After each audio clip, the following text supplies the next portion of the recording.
Reka tubifuriza ibihe byiza aho muherereye hirya no hino ku isi ku migabane yose y'isi. Uyu munsi turi tariki 18 ukwezi n'ukwa kane umwaka 2024.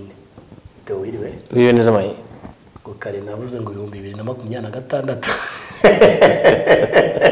kanane akabazo ri amwaka ariyo migambi myinshi ariko n'umwaka ushize kuri anniversaire yawe iryo kosa ryarabaye hari ukuntu bavuga bari mu 2023 navuga 2025 cyangwa 4 nuko byari bimeze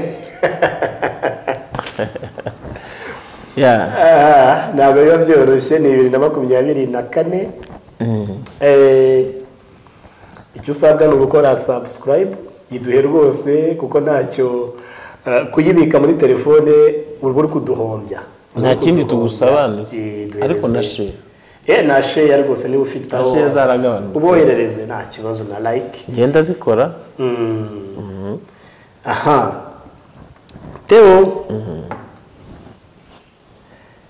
tubanze turebe komanza umuriro ugiye kwaka wari usanzwe waka ariko nkurikije ibidege iyi minsi ibiri maze iminsi mbona bari kongeramo essence ibidege bimwe bitwarira imizigo bya gisirikare bya kariko harimo iby'umweru akabamo n'ibisa n'ibara rya gisirikare so biri gusimburana no mu mujyi wa Goma. Ibidege biri gusimburana cyane kuko no mu kanya mu musayi mwishize kiragurutse kiraguye kirongera kiraguruka kiragenda bigaragare ko kiri kuzana ibikoresho kurodinga niba ari zambwa bari kuzana neza abasirikare babuze ibyo barya imbwa zabone zo birya abagasayi bazazirya ahubwo undi barya imbwa abasirikare babuze ibyo kurya imbwa zizabibona bazajya barya biriya biryo by'imbwa. dukomeze Kibirizi amakuru ndi kumva n'ibika Kibirizi se Kibirizi nta n'imirwano ihaheruka bari gukora ifete ngo bafashe nese mu Ventura yahunze itarwanye Ventura ni hafite yes ko mbizi na za Mirangi hose nta wundi muntu uriyo ni gutyo mbizi. Indege zirimo ziramena ibikoresho n'abasirikari kandi nyinshi ariko amakuru dukura hirya iyo ku rundi ruhande aduyi wa FARDC M23 nawe ariteguye. Iyo uvuze ngo uriteguye bisobanuye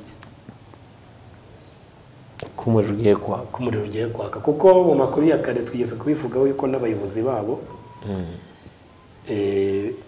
ejo biriwe bazenguruka bareba uko detashe zabo zihagaze byaribyo byose ashaka kuba bari no kwiga bavuga bati umwanzi nadutera turirwanaho siko kurize yes turirwanaho banareba bavuga bati wenda ashobora guturuka ahangaha twaganiriye nimugoroba n'umusaza aratubwira ibice FARDC ishobora gukoresha ariko nanone atubwira ko bitoroshye bitewe n'udusozi turi strategique M23 yamaze gukaba yes kugeza amagingo aya ngaya mu mujyi wa Goma akaba ariho duhera mujyi wa Goma n'ubundi ni rwaserera z'amasasu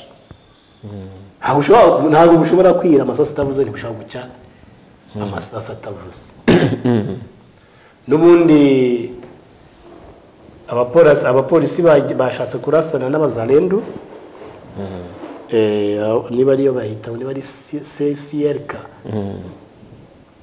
avuga amasasu menshi gusa ntawe yahitanye. Yes. Harimo n'inkuru isekeje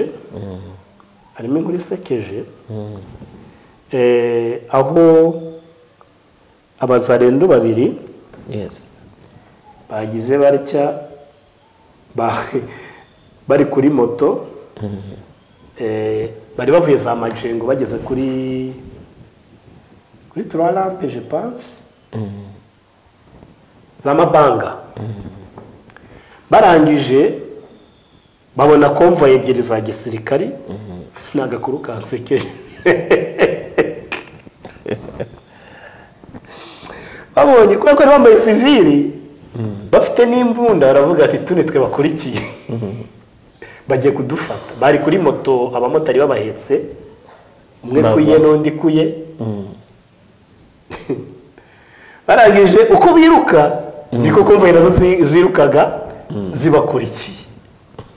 Avuga ati abangaba tunitwe baje guhiga kandi konvoye abari bari muri konvoye nta n'umwe bana babonye byo baradufashe ubwira motari ngo muhagarare tubereke mbere popo yakumva yafunze feri abane M23 babasigaye bari inyuma kuri konvoye aho yango bagare bahangane nabo bari kurasa bariruka konvoye iriruka z'amabanka bariruka reka basize konvoye bariruka n'amaguru kibuno mbese konvoye ebyiri shoferi amaguru asigaye yiruka kurusha konvoye. Shoferi bibaye aryama mu modoka kugira ngo batamurasa arikinga. Umuhafande nawe ati ibi bintu ni ibiki ariruka birukanse hafi kilometero. Noneho babandi barareba baravuga ati rero mu by'ukuri ubwo birukanse reka twongere tubatungeho amasasu barongera barasiyo yerekeje bariruka bigeze aho abari bari kuri ku mabanga banyomoze bigeze aho abandi barareba ati ubwo birukanse reka twifatire twa tumoto twacu twigurukire urira moto baragenda. Abandi nabo baza kuza n'isoni nyinshi abashinzi badukojeje isoni mu baturage ku manywa ariko abaturage basetse ku manywa y'agoro n'abaturage n'abana beza batangiye ngo moto ne basoda benye bari turete yaka udure basirikari batuze abaturage barabazomera bafite ukuri kabisa ngije barabamwaza abandi n'isoni nyinshi burira komboyi baragenda ni bande bari kurasanga abaturage se bande mwahaye imbunda ibi bikomoka babujije abazalendo ngo kujya mu mujyi bambaye uniform n'imbunda. Noneho nabari kubahimba bagakuramo uniform bakagenda bambaye civile n'imbunda. Abazalendo bafite imbaraga kurusha leta. Neza nibo bagakuntu Kambuzi yabwiraga wa mugabo wa musirikari n'ubwanwa bugera ahangaha bwa Ruhaya ariko bubwira ngo ngiye gusina matrikire ngo na president nshuwe nza kubo undate ndiyo mukomanda none ibyo ni byabereye mu mujyi wa Goma. Hari ikindi cyahabaye bwa mbere bakatiye urwo gupfa umusirikare Goma umusirikare witwa bamukatiye barayamukatiye ejo ariko ni inkuru abaturage batari kwakira neza. Ibihano by'urupfu ni umusirikare witwa Tumaini Jean de Dieu yakatiwe urwo gupfa azira ku rugamba hano haruguru hano yataye urugamba oya ngo yariye ibiryo donc munition yagurishije amasasu ayagurisha abandi imbunda bamushinja ko yagurishije M23 urabyumva ngo telefone ye bayifashe hari aba officier bahaguye icyo gihe benshi telefone ye ngo bagakeka ko ashobora kuba ari we watanze amakuru. M23 rero barasa. Uyu rero yakatiwe urwo gupfa n'urukiko rwa gisirikare rwa hano i Goma. Ngayo nguko. Binavugwa ko azahita bamu execute vuba. Kandi ngo muri stade imbere y'abaturage bose. Ya urumva mu by'ukuri ikintu kiriho kandi gikomeye nuko abasirikari gukatira umusirikari urubanza rwo gupfa ubundi ngemenyereye kenshi ahanini yuko wenda umusirikare ushobora kumukatira urubanza rwo gupfa ariko yarepinze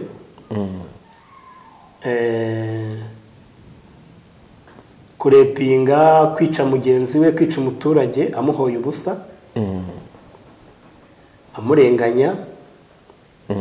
Urumva rero kuvanga umuntu ngo umusirikari yagurishije imbunda ushobora gukatira umusirikari imyaka 5 cyangwa 10 none ko kugeza ku gihano cy'urupfu kiraremereye Theo.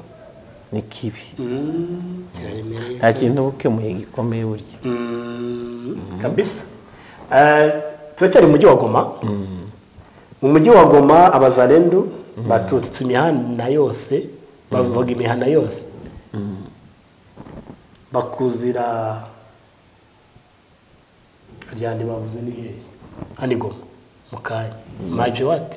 Maji Maturifu. Maji Maturifu. Nimba bavuze ariho ni hoteli ndayizi iri Himbi nziza. Baje kwakira. Iri ku ruhande rw'ikiyaga neza. Ndahazi rwose. Niho rero bafande babo babazalendo babandi bavuye Kinshasa nkuko mazine nsubivuga. Niho basohoreye ba Gido bande. Bamaze kuhagera. Baza kubakira. Maji Maturifu. Umva ngo bakiriwe n'abazalendo baturutse imihanda yose bafunga umuhanda. Harimo n'inzana za 12. Mukanya rero babyinaga yuko abayobozi babo bavuye kubonana n'umukuru w'igihugu kandi ntago babonanye nawe, babonanye na Bemba. Ntawe babonanye kuko naciwewe Kisekedi kugeza ubu ngubu biranahwihwiswa ko ishaka kubatana muri Kinshasa. Ntabwo byoroshye. Ariko Radio Okapi ko kibeshya abanyekongo. Okapi irabeshya ngo yafashe Shasha ngo nahandi. Ariko nge sinkunda no kuvuga Okapi. Kuki UN? Ibeshya abaturage. Ni UN, ni radio ya UN. Kandi bayemera kubi. Icyo Okapi yavuze gihinduka Shasha irimo M23. Kibirizi irimo M23. Nibico bikikije Shasha nta hantu M23 nari isake. Nta hantu bigeze batakaza. Nta hantu leta igeze ifata. Deka twinjire tukiri Goma rero umusore wishwe. Uyu musore kambona ari David Recherche nyine ariko bivuzwe ko umurambo we watoraguwe. Ayiwe arabona bibonye. Igoma ntago byoroshye. Reka twinjire no mu tundi duce. Muri Nyiragongo nta kibazo gihari gusa uyu murongo kuva Grande kuzamuka uri mu FDLR nyinshi pe. Barunse. Umugambi naro gutera wenda cyangwa kurinda umupaka ntago tubizi. Ariko reka tubitegereze. Basinze umubare wabo ariko ni benshi. Ni benshi pe. Nyiragongo rero nta kibazo, tugakomeza Rucuru nta kibazo gihambaye uvuga ngo wenda ngo ari imirwano ikomeye yabaye. Ni sake nari azashasha zabwira amana za nyenyeri za hose za kareba na yose nta birenze, nta rugamba uyu munsi rwabaye rufatika ku buryo ushobora kuvuga ngo wenda ngo habaye intambara ya danje ntayo. Gana ivuriro Prime Herbal Clinic asigaye uvurwe na muganga Damasi. Muganga Damasi rwose arakuvura akoresheje imiti y'ibimera ariko atari yayindi yaciye mu ruganda ariko itagiyemo ibinyabutabire. muganga Damasi aratubwira ati dukomeze kugira ubuzima bwiza buzira uburwayi dukoresheje imiti ya kizungu ikomoka ku bimera byo ku mugabane wa Aziya mu bihugu bya Malaysia, China, India, Philippines n'ahandi. Iyi miti ivura indwara zose, indwara z'imyororokere ku bagabo n'abagore, prostate, gucika intege mu gihe cy'akabariro, kutabyara, infection, diabete, umuvuduko, imitsi, umutwe, umwijima, impyiko, igifu, umugongo na amibe. Ukeneye ibindi bisobanuro wahamagara kuri 0788990576. Uri hanze yongera akamenyetso ko guteranya agashyiraho 250. So imiti ishobora kukugeraho aho uri hose dukoresheje DHL Express ni posta aho buri hose ku isi imiti kugeraho. Ivuriro riherereye mu mujyi wa Gisenyi cyangwa se mu mujyi wa Rubavu ku muhanda w'amadepo kuri etajeri hakurya ya arete nimwe muri uwo muhanda. Gana urubuga remittance.com. Umuhanda wabaga witwa w'amakoro ariko no wa kaburimbo uri mu makoro. Gana urubuga rwitwa remittance.com aho uri busange ushaka kugura ikarita yo guhamagara ya MTN ukahamagara ukayigura wibereye hirya uyiguriye muri mu Rwanda. Ushaka kugura umuriro w'amashanyarazi, ushobora kugura abonema ya StarTime, nanone ushobora kugura mu by'ukuri ushobora kwishyura imisoro n'amahoro. Teo wakomeza ukagana aho bita muri Kivu y'Amajyepfo. Muri Kivu y'Amajyepfo duhere Uvira tubapore amazi abemereye nabi. Iyi ni Burundi nabonye bitoroshye. Bibonye ikiriziya kuri Murongo rwose yarengewe. Ni Burundi ntabwo byoroshe mu duce tumwe twa Rumongi na Bujumbura na Karemi ejo hapfuye abana 3, inzu yaguye kubera y'amazi ndetse no mu bindi bihugu byegereye inyanja na Dubai. Inkuru yindi ikomeje kuvugwa twari tuyikomojeho n'umutumirwa wacu ni inama ikomeye kubera i Bukavu irimo abajenero benshi cyane ndetse n'abaguverineri. Iyi nama rero ntituramenya ibyayo tutajya kuvuga wenda bitari byo, ariko amakuru yasohotse hanze nuko hashobora kubaho komandema nshasha ya gisirikare. Birahwihwiswa ko bamwe mu basirikare bavuga ururimi rw'ikinyarwanda ariko banga urunuka bene wabo bashobora kuba bagiye kubaha akazi ko kuza kurwanya bene wabo. Bya muri ya principe nitacunganisha adui mwengine. Hari abasirikare bari bamaze kongera gushyirwa ku gatebe ariko bagaruwe, twavugamo nka batanguforo bande twumva ko bashobora kuba bagarutse nabo. Ibyo rero turabiteze wenda imyanzuro tuzayibona ejo. Gusa mu makuru nakiriye nuko ciwe we yahageze saa 8, saa 9 inama iraba iri kubera kuri guverinora i Bukavu. Iyo nama ni iri kubera, narangiza kubona n'abajenero n'abategetsi bakomeye ngo arongera noneho aganire n'abakomanda bo kuri tire hari kubera imirwano. Objectif y'aba bakomanda niki ngo barashaka hamwe n'abarundi kurasa twirwaneho muri Sud Kivu no kongera imbaraga muri Nord Kivu kugira ngo bakumire ko umujyi wa Goma ushobora gufatwa. Wagira ngo Kongo ni Goma gusa. Yes. Hanyuma hari inkuru yakomeje gucicikana yanenzwe n'abantu benshi. Muri abazarendo hari umujenerale witwa Padiri niwe bayoboye Lieutenant General. Ariko noneho hakaba haje mu witwa Guido waramuvuze cyane. Guido ni mu bice by'epfo ya za Kicanga. Biratangazwa ko harimo abantu bakomeye bari kwitabiriza inama mu gihe afite manda dare kuba yarishe abasirikare ba FRDC benshi. Akaba noneho anicaranye na auditeur general wa FRDC wari wamukatiye, wari wamuvuze ko igihe cyose azamubona azamufunga. Ikindi abakongomani bakomeje kwibaza ni inyungu abarundi bafite mu kwitabira izi nama twibutse ko harimo na FDLR na CNLD ni bariya bahoze bakorana na FDLR basa n'abacitsemo. Iyi CNLD ikorera muri Sud Kivu cyane, ni ifite imbaraga. Iyi FDLR ifite imbaraga cyane muri Nord Kivu n'ahandi henshi muri Kongo. Hari inkuru y'ibicicikana mu Minembwe bavuga ko ngo Mwibumba barwanye. Mwibumba ni murengera ni Rurenge, ariko nakurikiranye barambwira ngo nukubesha ni igihuha, ntabwo bigeze barwana. Reka tube turekeye ayo ngayo, hanyuma tuze gukurikirana umutumirwa wa kabiri. Umutumirwa wa kabiri tuzamukoresheje gusa Kongo yongeye kugura izindi ndege za drone, ariko bari bakoze komande y'indege 7 cyagiye mbere, 3 barazizana zirasukwa n'abarwanyi ba M23, hari hasigaye nge buriya ntabwo bazibika ngo zikoze ngo kuzibika ngo zibe reserved, ahubwo barongera bakazikora.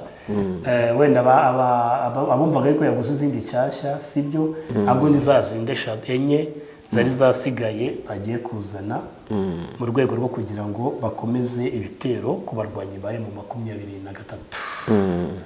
Icyo usabwa no gukora subscribe, reka uduhe na share, uduhe na like, ariko ni nako twinjira mu kiganiro nyirizina. Mu kiganiro nyirizina rero turaganira na Maître Edison ku bijyanye n'uruzinduko rwa Perezida Ramaphosa wa Afrika y'Epfo. So reka mugenzi wacu Magarambe Theodore agira ati amuhamagare ku murongo wa telefone. Turi kumwe na Maître Edison. Mwiriwe Maître. Mwiriwe neza. Tumaze iminsi tubona Perezida wa Afrika y'Epfo Ramaphosa uri mu muryango wa SADC afite ingendo zo kubonana n'abaperezida batandukanye bo muri ibi bihugu bya Region de Grand Lac, cyane wenda yabonanye na Perezida w'u Rwanda igihe yari yaje kwifatanya n'u Rwanda kwibuka ku nshuro ya 30 Jenoside yakorewe Abatutsi. Ejo bundi yagiye kwa Perezida Yoweri Kaguta Museveni, baraganiriye, avuyeyo ajya kubonana na Salva Kiir muri Sudani y'Amajyepfo, ariko kandi hakaba na Kikwete wahoze ayobora Tanzania nawe waje kwa Museveni barabonana, kandi byose bikavugwa ko baganiriye ku mutekano uri mu burasirazuba bwa Kongo. Ibi bintu bihatsiki ni gute mwabisesengura mwebwe mufite bunararibonye muri droit international? Murakoze. Icyambere yari yana ingendo za diplomasi ni imigenderanire y'ibihugu no kumenya kunoza akantu kose kabonekamwo nk'agatotsi hagati y'ibihugu cyangwa hagati y'imiryango ari imiryango sous-régionale. By'umwihariko nk'abo uvuze Perezida Ramaphosa cyangwa na nuriya Perezida honoraire wa Tanzania, ndatekereza bose ko muri zo ngendo nubwo ari honoraire uriya Kikwete, ariko ngira ngo izo ngendo zikora ku nyungu z'igihugu cyangwa ari indumwa ya Perezida y'ubu. Sinibwira ko izo ngendo yazikora ku giti cye, kuko ku giti cye mu gihe atakiri mu mabanga yo guhagarara igihugu nta mpamvu kandi ndi yakwakirwa ngo ahabwe iriya espace diplomatique. Niyo mpamvu uvuga ko nawe mumufate ko nawe aza mu izina ry'igihugu cye, ahagarara inyungu z'igihugu cye ndetse avuga mu ijwi ry'igihugu cye. Turebye amateka background y'ibyo bihugu byombi muri ya conflit iri muri East ya Congo, icyambere watekereza mu buryo bugera kuri 3. Urabona binje muri iriya ntambara basa n'abavuguruza iyindi mission yari irimo ya EAC, kandi EAC yo Tanzania yari irimo. Nukuvuga ngo iyo bavuga ngo bohereza ingabo muri Congo, muribuka ko Tanzania yanze kohereza ingabo muri cadre ya EAC, ivuga ko iriyo muri MONUSCO. Ariko noneho biza gutangazwa bavuze ngo iza SADC zijeyo, kiyongera kuvuga ngo iriyo ijyayo. Icyo deja hari akantu kivuze ko twavuze ko biriya byose ibyo bakora nta mpuhwe. Mufate ngo Afrika y'Epfo idafitiye Kongo impuhwe, ahubwo ni inyungu. Tanzania nayo yabonye inyungu yari ikeneye kugeraho, iriya strategy yo gushaka kugeraho inyuze muri SADC niyo yabonye ko yanyuramo kurusha kugeraho ahari inyuze muri EAC. Niyo mpamvu yo yanze kugenda muri konteja za EAC ariko ikemera kuja mu za SADC n'ubu ikabizirimo. Ase izi ngendo zaba zihatsiki. Ngewe muri urwo rwego rero hari ibintu bitatu nazibonamo. Icya mbere bagezeyo basanga inyungu bari bararikiye, reka mvuge kurarikira n'ubwo iryo jambo riri pejoratif, inyungu bashakaga zitari realizable, batashobora kuzigeramo. No kuvuga iriya nzira bahaye inyungu bashakaga basanze batayigeramo. No mvuze nk'ibihugu contribuable. None basanga batabigezeho bikabagora kuvayo avec honneur, bagashaka ubwo uko baza kuvayo noneho mu cyubahiro. Bakaba bakora ziriya ngendo bagaragaza ko hari ubundi buryo, hari ubundi murongo bahaye intervention zabo. Ikindi cya kabiri, hari igihe SADC nayo yakwicara, SADC nka communauté sous-régionale, igatekereza ikabona ko bari muri mission impossible. Ngira ngo iryo jambo rikunda gukoreshwa muri amafilme d'action, iyo babonye ngo ibintu bidashoboka, bari muri mission idashobora gutanga umusaruro. Iriya communauté sous-régionale ikavuga ati rero kuja muri mission impossible aho kuzakurayo ikuzo cyangwa icubahiro tushobora no kuzakuraho umugayo na humiliation, vomye reka turebe ko turengera honneur ya communauté ya SADC. Mwebwe deja muri kuri tere ni mutujye imbere murebe ko mwakora kugira ngo tudaseba kuko iriya mission twagimo ni impossible. Ikindi cya gatatu ni kimwe twakunze kuvuga mu biganiro bya mbere, ni hagati y'inyungu z'imiryango yombi ya EAC na SADC.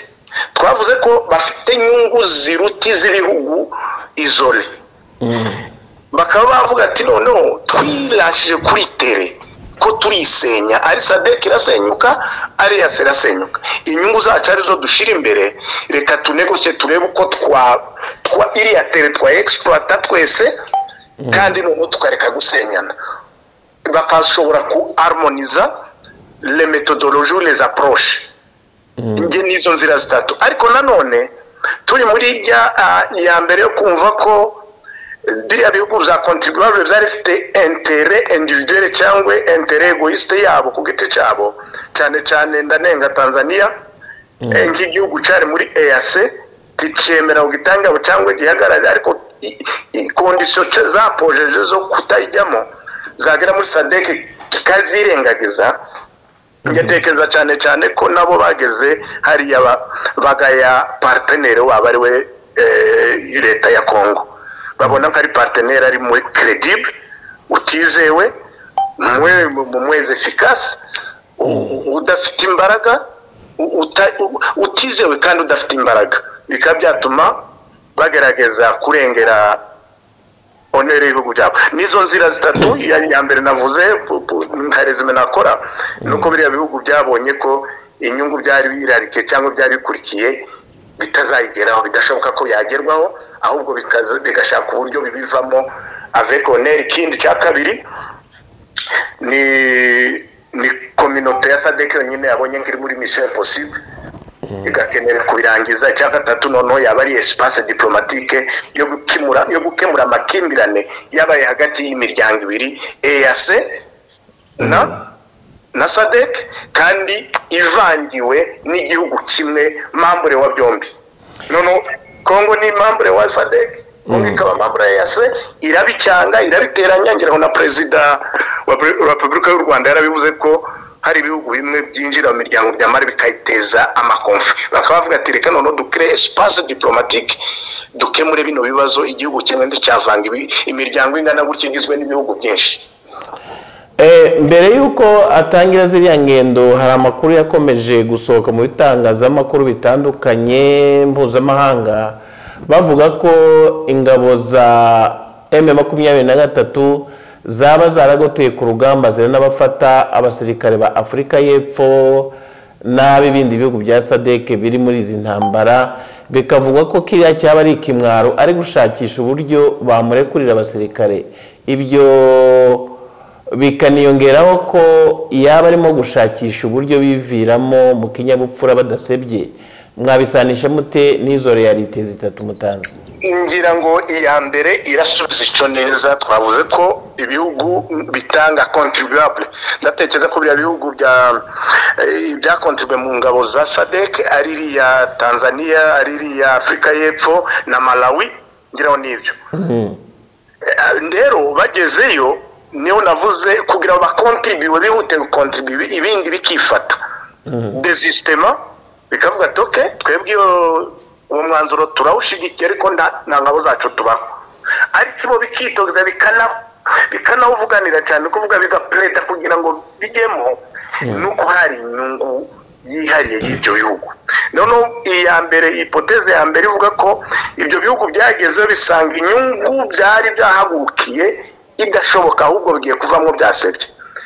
None bikuremo n'ingaruka, kurya guseba gusa byatsinzwe, ahubwo n'ingaruka mvuga. Icya mbere n'abo basirikare bafashwe, icya kabiri na politiki yo mu bihugu byayitumva. Ngira ngo mwabonye nka Afrika y'Epfo uriya Ramaphosa, usibye n'iyo hipoteze ivuga ko hari abasirikare babo benshi bafatiwe ku rugamba cyangwa bagotewe ku rugamba, afite na menace interne imubaza ngo abasirikare bagiye gukora iki. Kandi noneho yegereye amatora, karatakaza chance yo kongera gutorwa kubera kuko yahubutse mu kohereza ingabo muri est ya Congo, kandi noneho zagerayo zigasanga nta partenaire wizewe. Ngatekereza ko ibyo uvuze bigaruka muri iyi hipoteze ya mbere ko ari ibihugu contribuable zagezeho bisanga inyungu zikurikiwe ndizishoboka, kandi noneho bakazavamo basebye, bakareba iyindi couverture diplomatique yabacira akayira ko kuvayo.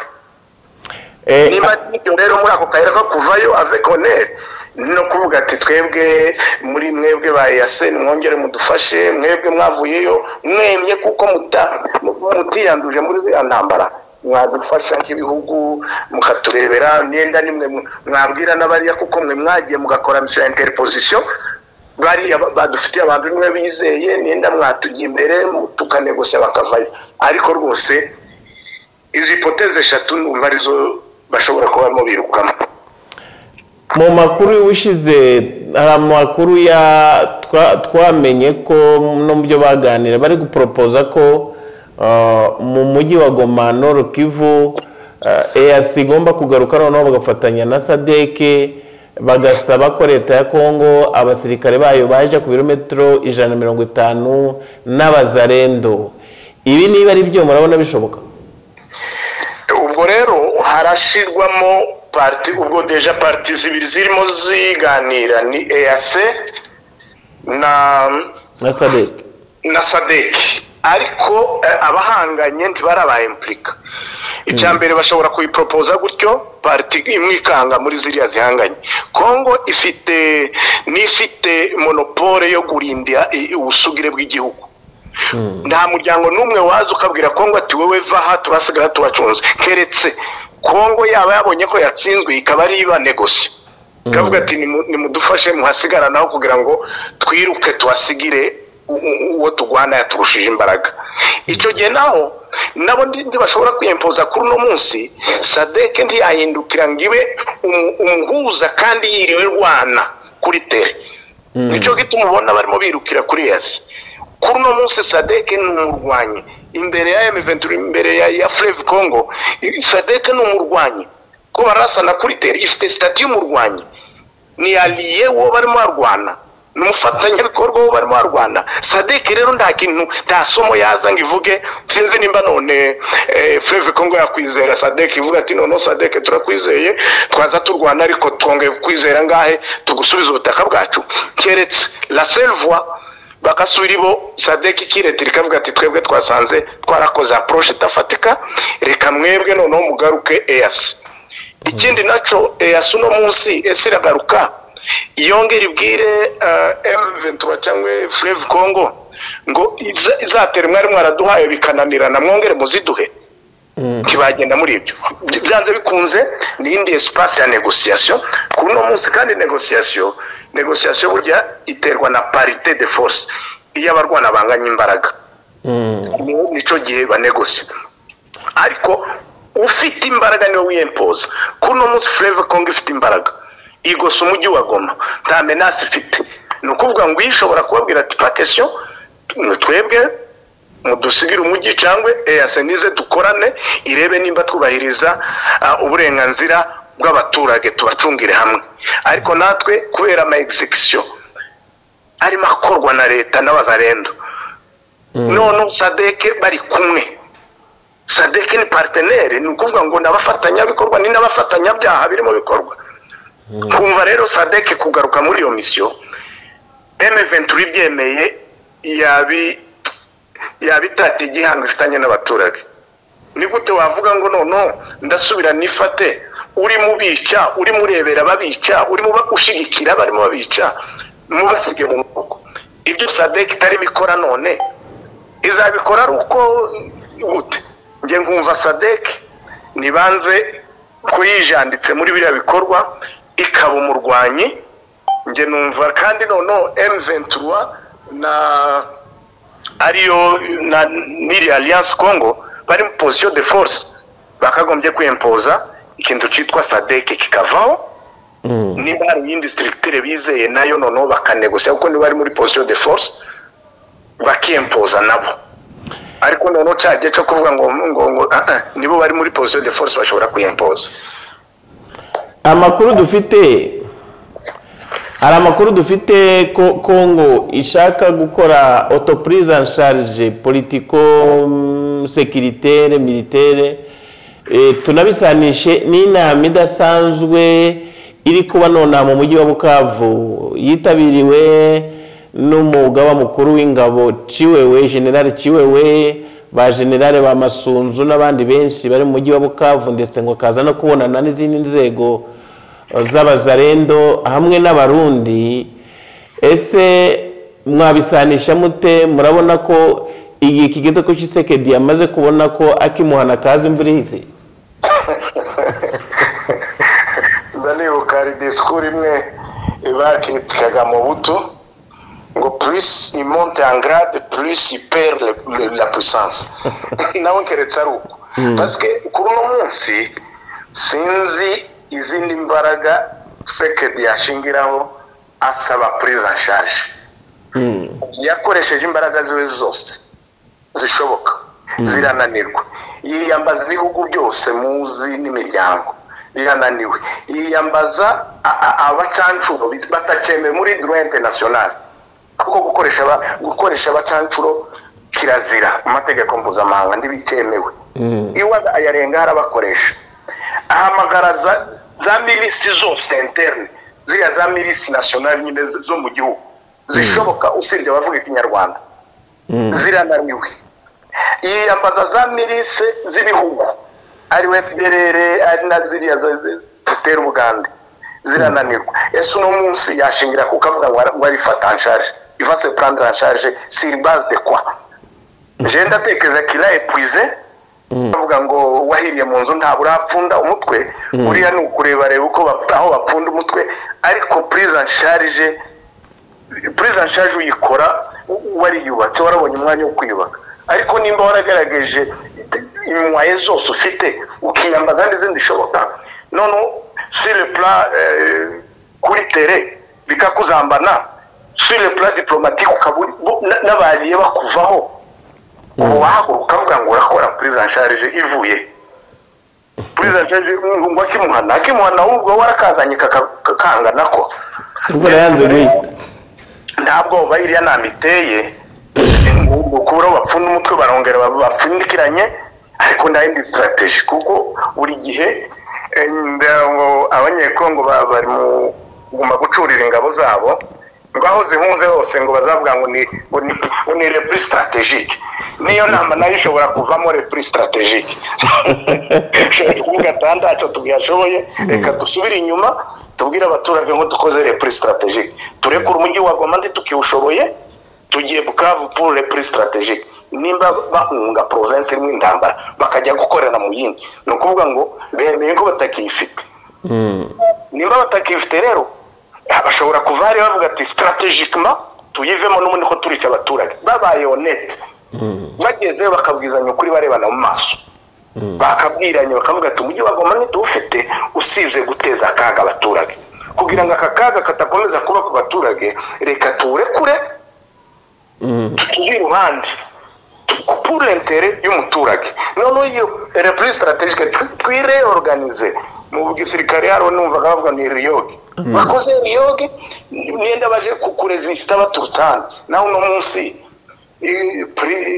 prise en charge uva yashingira kuki analyse nkora nibyo twumva nibyo tubona yo so ya prise en charge ntikishoboye hanyuma tugana ku musozo nagira ngo tugaruke kuri Kikwete Kikwete nawe twari twamubajijeho ariko Kikwete nk'umuyobozi wayoboye Tanzania uyu munsi ufite influence muri SADC waza ngo ari ushinzwe amatora uyu munsi bivugwa ko ashaka kwiyamamariza kuzayobora Union Africaine ariko niba hari abanzi babaho banga M23 Kikwete abamo ndetse bikavugwa ko anashigikira na FDLR ku mugaragaro uyu mugabo aramutse atorewe uwo mwanya murabona atabagiye kuzambya ibintu cyane cyane ko Tshisekedi akunda abantu nk'abo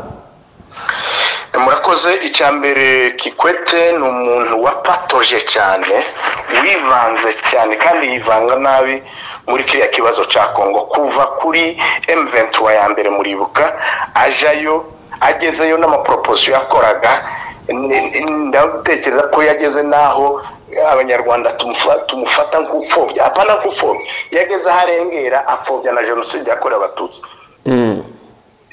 ayo mateka muri politiki arahari uno munsi kubona ze ari mapfukamati mu ndebere twatekereza byinshi hari no gutekereza ngo ese arashaka kugaruka kandi kuri scene politique mu gihugu cyabo ese hari ibindi arimo adukeneraho cyangwa akabona nawe ntacyo yakurikiye inzira haye yapfuye comme il n'y a pas d'ennemi permanent il n'y a qu'un intérêt havuga ati ahari reka mbindure ni kurega igisebo kuko nubundi ntaho kirimo kisha icyo ni kimwe n'igihugu cyo kigiye kuja mu matora sinzi uko babikora sinzi nimba yemere no kuzitoza ariko icyo arimo akora nawe ni nko kwilava rebe nimba yabona suti nk'ibyo waruvuze za Union Africaine deja East African ngiro yiprononce ko yasute na uriya wa Kenya uriya n'indarya Odinga Raila Odinga kandi yo yaravuze yageze hano yageze mu Uganda na Tanzania yagezeyo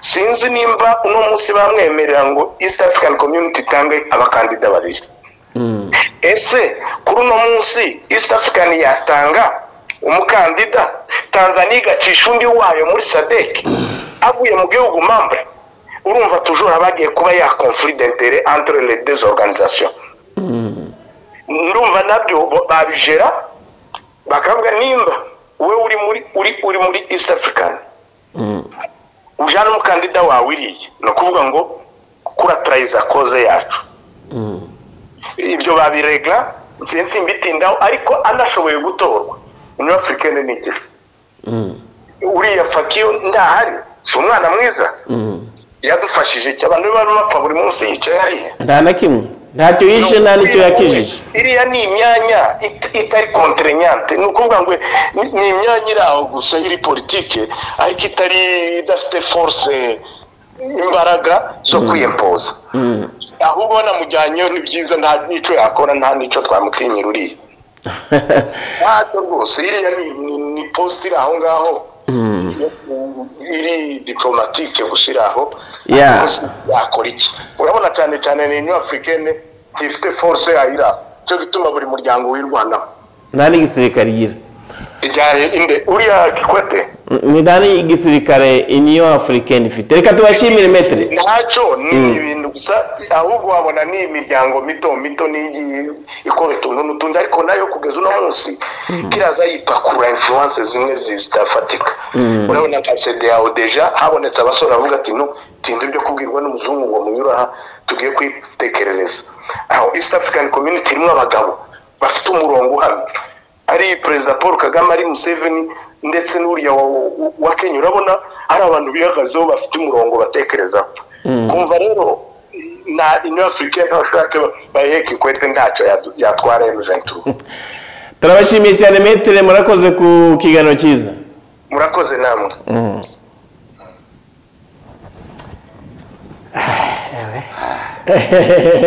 aricyo metre asize ntacyo pe metre Edison reka tumushimire kandi dukomeze tuzamushimire reka dukomeze tuzanamushimire avuye muzi urugendo rwa Perezida Cyril Ramaphosa nicyo yashakaga si cyo yashakaga kizagerwaho azemererwa iki byose abivuye imuzi reka tumushimire icyo usabwa no gukora subscribe ugakora share ugakora na like kugira ngo ujye wakira ibiganiro byacu bya buri munsi twasoza reka dushimire abakunzi bacu tubabwira tuti nakagaruka urakoze Theo merci beaucoup sasa